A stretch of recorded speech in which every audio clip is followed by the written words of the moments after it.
Hello, everyone, and welcome to the Cinematic Schematic, the official podcast of thecinematropolis.com, your home to thoughtful conversations on film and this year's podcast media partner for the Dead Center 2022 Film Festival. I'm your host, Caleb Masters, and today we're taking another trip back in time through Oklahoma history to discuss one of this year's most exciting historical documentaries playing at the festival, The Battle for Honey Springs. We'll start by talking a little bit about why this piece of Oklahoma history is so important before talking a little bit more about the filming process. And then we'll close out the conversation by taking a look at how you can watch this movie at this year's Dead Center Film Festival and even beyond. The war was about slavery. We are engaged in a holy war. The Southern armies fight for continued existence. An extension of slavery. Show the enemy this day brave, disciplined men! Drive them back before the day sets.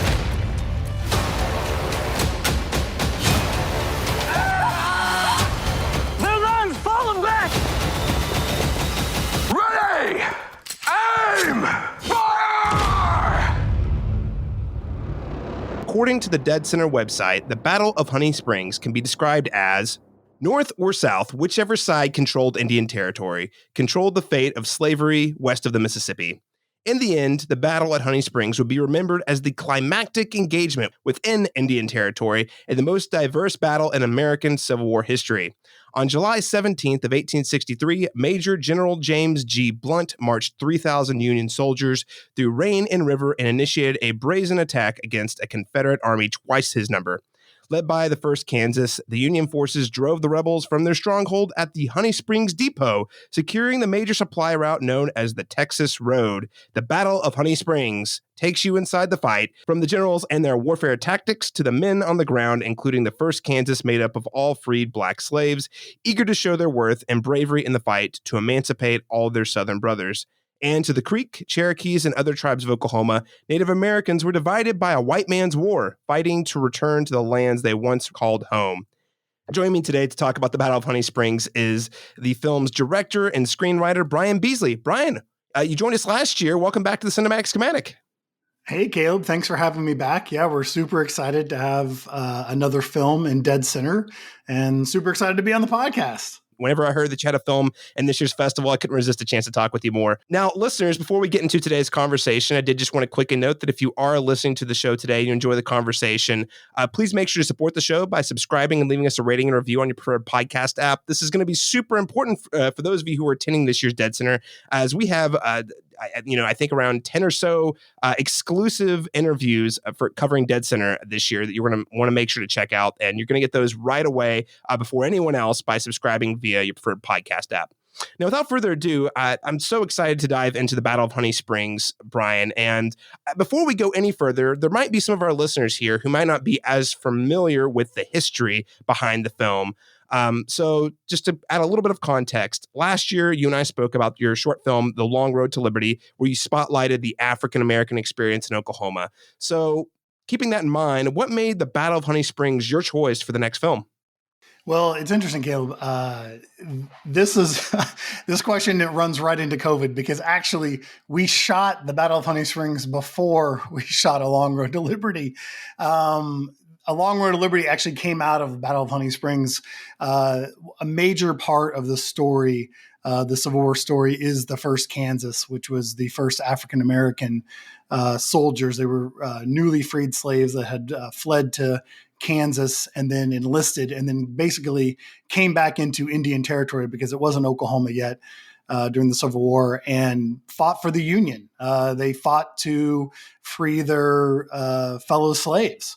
And the bravery is, as you can imagine, was through the roof, because they quickly found out that the Confederate Army had put bounties on their head, that they would not take any once slaved soldiers back into their, they wouldn't take them prisoners of war. They would basically kill them. So it's an amazing story. It's one that I knew nothing about, let alone that this actually happened in Indian Territory, where Oklahoma is now.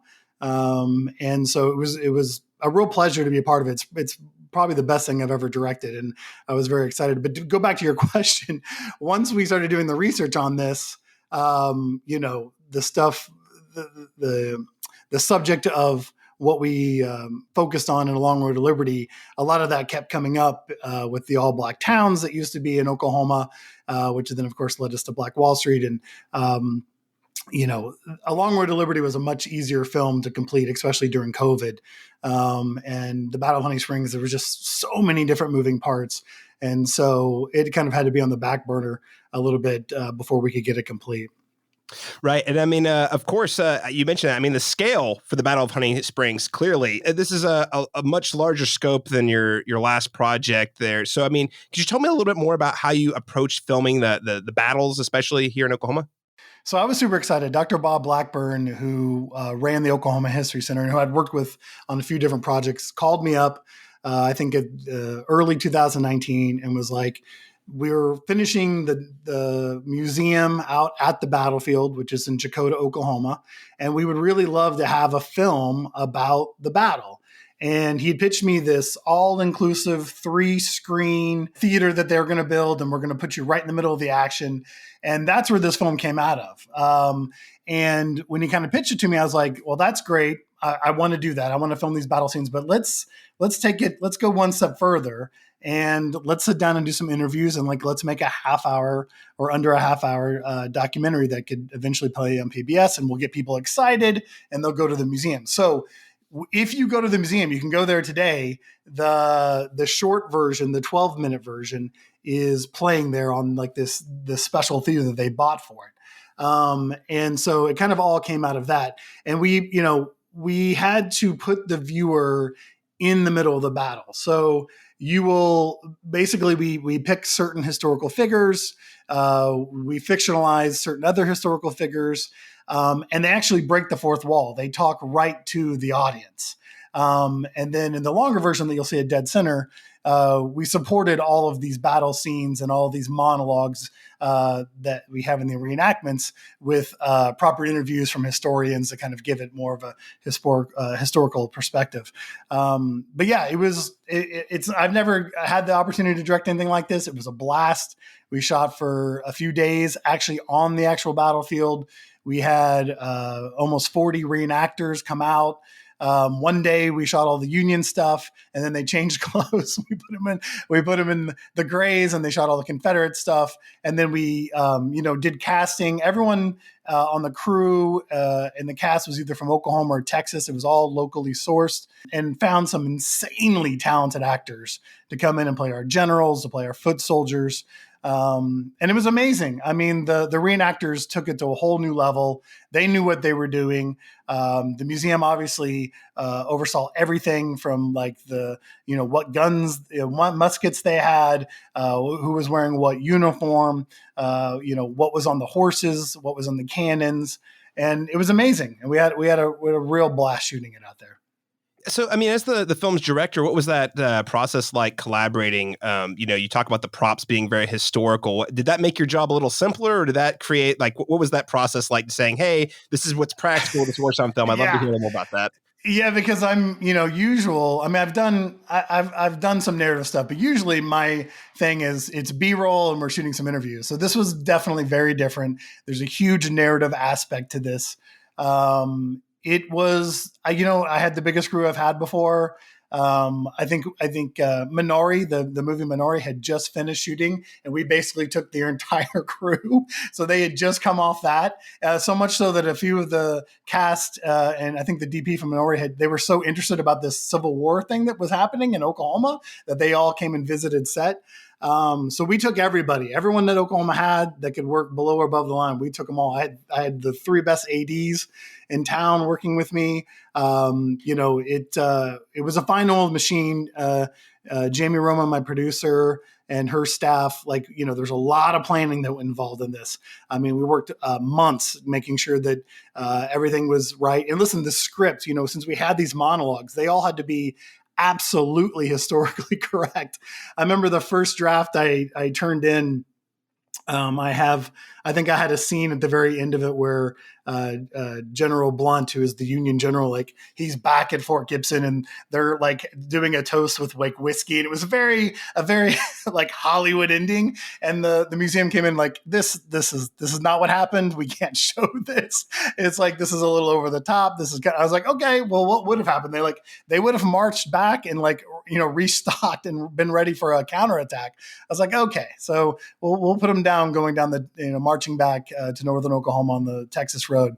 And so it was a blast. It was a lot of fun. Like I said, this is the biggest thing I've ever directed, and it was really amazing to be able to come back home because I live in Los Angeles, but born and raised in Oklahoma, and it was great to be able to come back home and shoot something so historically significant for the state.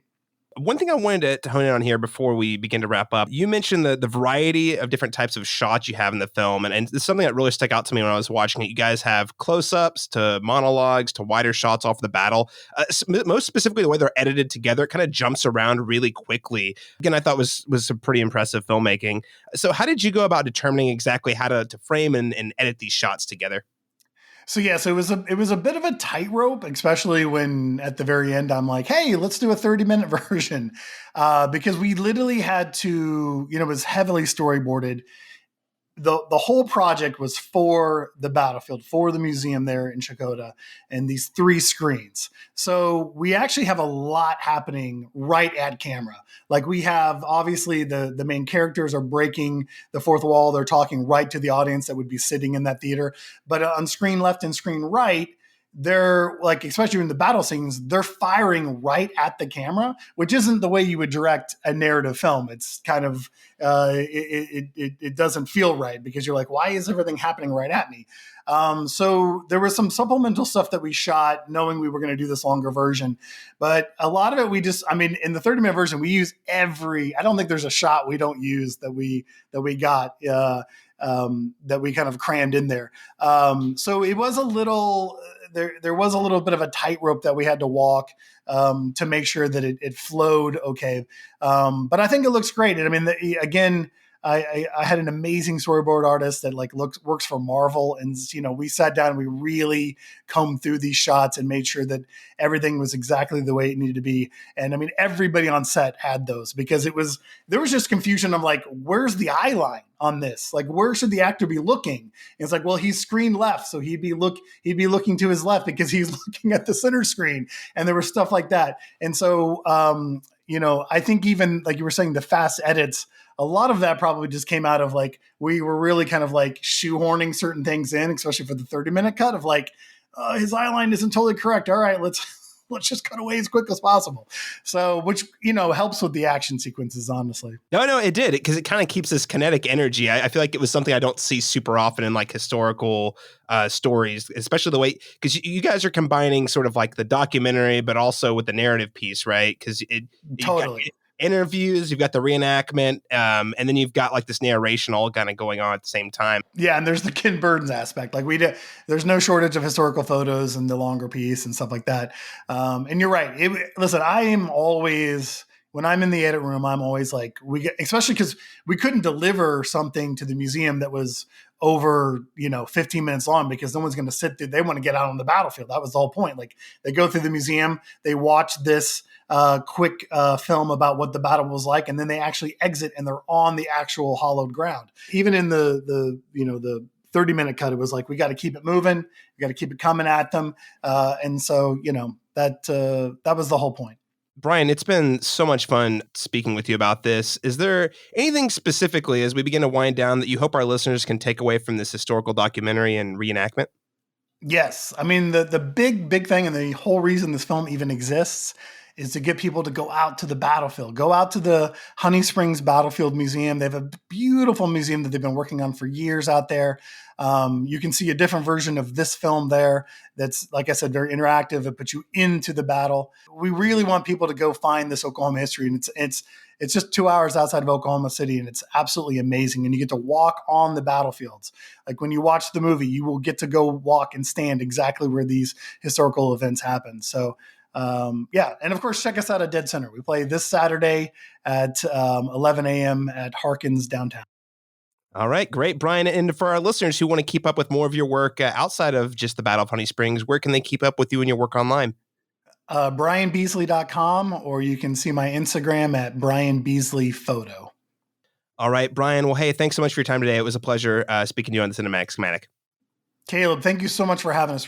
Truly appreciate it. Awesome. And listeners, you heard it here. This is an exciting documentary you don't want to miss.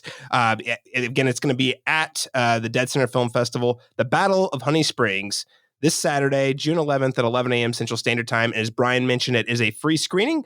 If you are interested in learning even more about all the films playing at this year's Dead Center, you can check the full schedule of movies and buy your pass or individual ticket by heading to deadcenterfilm.org. Thanks so much for joining us, everyone, and we'll catch you again next time.